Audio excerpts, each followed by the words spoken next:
You're in the middle of an edit, you find the perfect clip for your video, and you drag it into your timeline and go to slow it down, but you quickly realize you can't because you shot it in 24 frames a second and not 60 frames a second or higher. Well, actually, you can if you edit in Davinci. Let me show you how. So if you're not aware, you usually edit in a 24 frames per second timeline, meaning any clip that you shoot at 24 frames per second is gonna play back real time.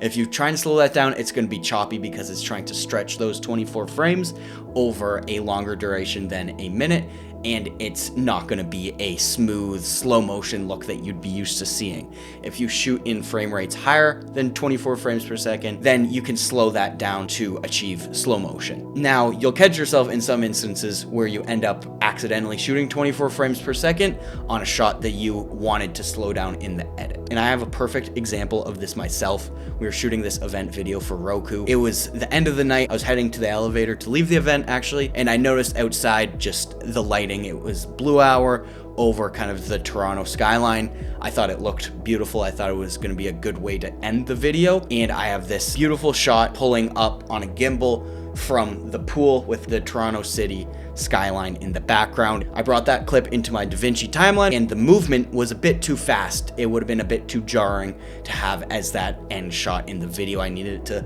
last a little longer, and I wanted that motion to be a little slower and smoother. But luckily, I knew of this way to create fake slow motion, if you will, in Davinci Resolve, and I just want to show you how to do that in case you're in a similar situation ever. So let's get into it. If you go over to your inspector window here, go down to speed change. And here you'll see the clip is actually at -100 because it's reversed. The real motion was actually the camera moving downwards, but I wanted it pulling up, revealing the skyline. So I just reversed that clip, and that is why the negative is in front of the 100. Just ignore that. And you can tell here in the frames per second, it was shot at 23.976 frames per second. You could also see here, if I go to the clip information, 23.976 frames per second. So technically, if you slow that down, right? Let's slow that down to 40%, play it back, and you can tell it is very choppy.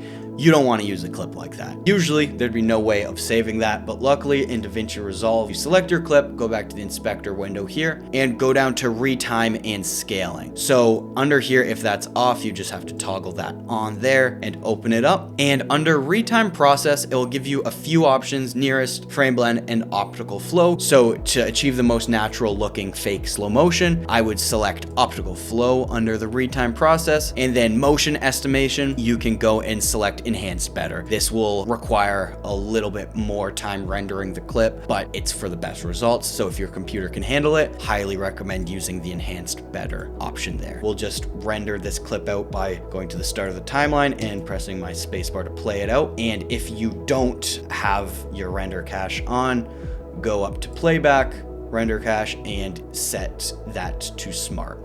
And then that will allow you to render the clip out. So you'll notice initially when you play it back, it's not gonna look good at all. And for whatever reason, this always happens to me. I'm not entirely sure if it will happen to you, but if this happens, don't worry, it's not actually gonna look like that. Select the clip, go back to Retime and Scaling, and just simply toggle that off and on. Go back to the start of the clip, play it back, and you will notice that it has disappeared. That distortion and that flickering happening, it is no longer there. Sometimes it still is after the second play. Sometimes you have to do that process a few times and just render it through.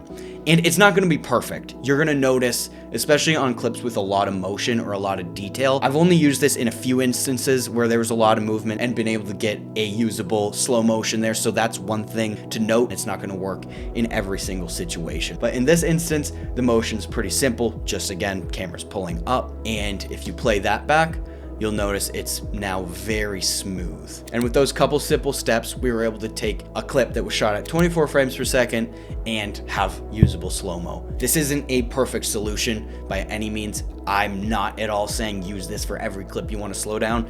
I actually highly recommend you making sure you shoot the clips you want to shoot in slow motion. But in the instance that you do forget to change those settings from 24 frames per second to 60 frames per second as you're shooting, you have this to fall back on. But yeah, that's all for this quick tutorial tutorial. If you want to check out my digital assets, you can find those at shopcreatorlab.com. If you do purchase something, send me a screenshot of your order. I really appreciate the support, and I thank you guys for watching this video. Comment below if you want to see more tutorials like this. Thanks for watching. Peace out.